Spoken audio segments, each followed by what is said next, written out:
Hallo en baie welkom by hierdie eerste Bybelstudie waar ons kyk na die agtergrond van die Nederlandse geloofsbelijdenis.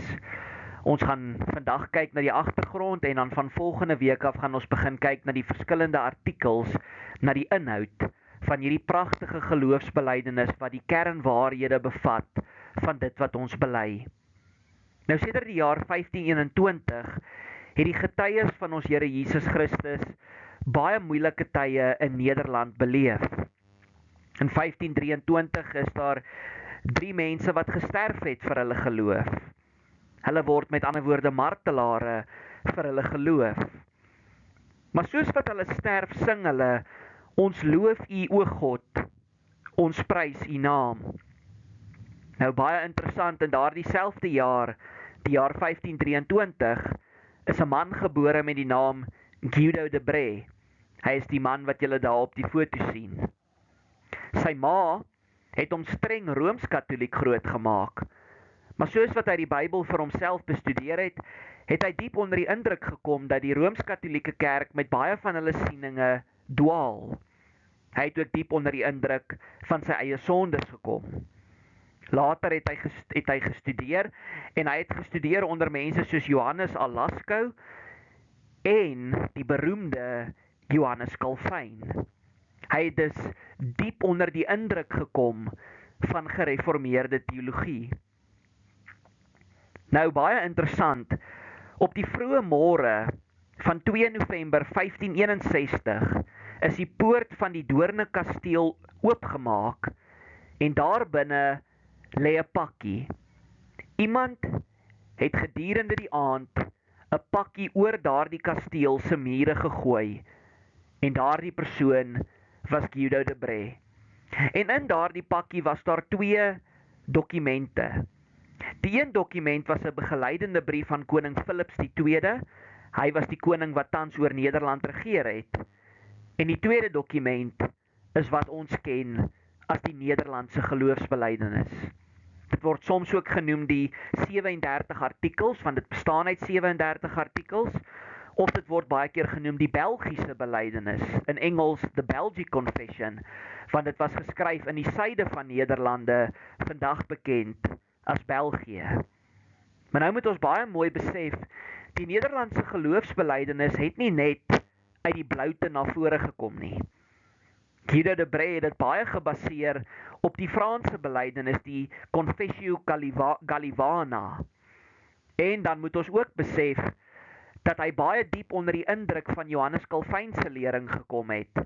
En ons kan daardie gereformeerde aanslag in die NGB baie duidelik sien.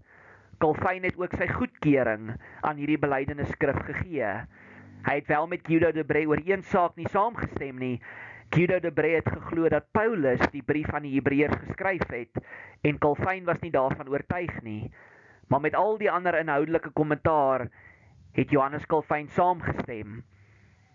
Daarom dat ons kan sê dat hierdie 'n baie gereformeerde geloofsbelijdenis is. Ons kom nou by 'n baie belangrike vraag. En dit is, wat is die waarde van 'n belydenisskrif? Waarom het ons belydenisskrifte?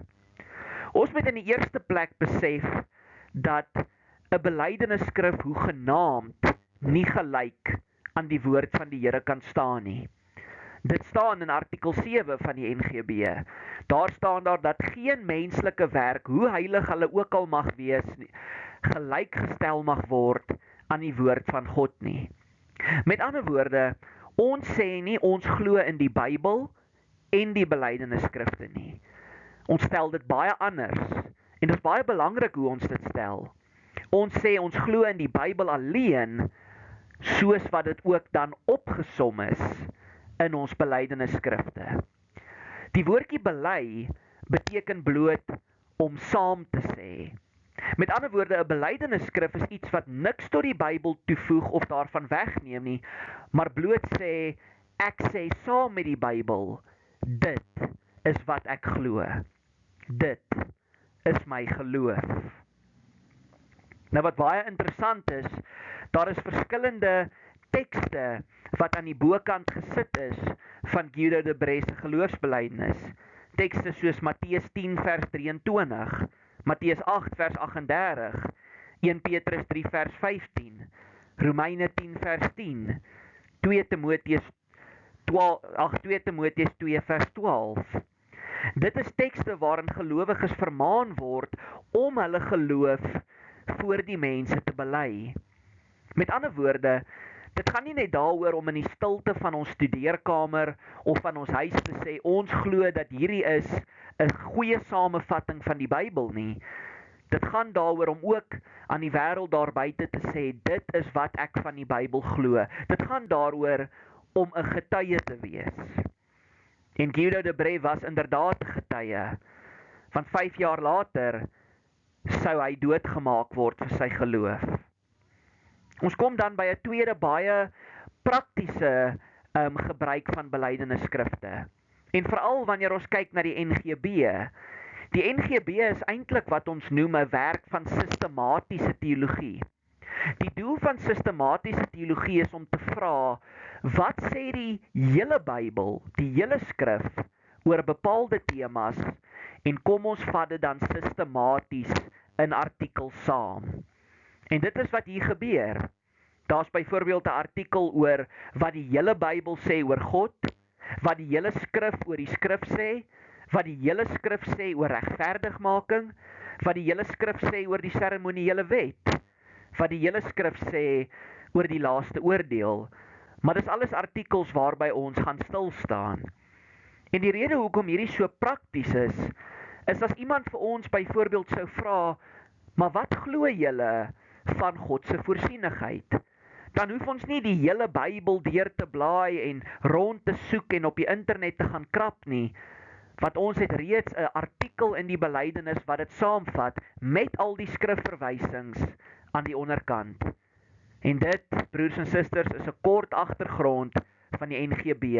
Ek hoop dat julle dit geniet het en ek hoop dat daar 'n honger in julle wakker gemaak is om hierdie kernwaarhede van ons geloof, soos vervat in hierdie belydenisskrif, beter te leer ken, soos ons in die toekoms daarna kyk. Baie dankie.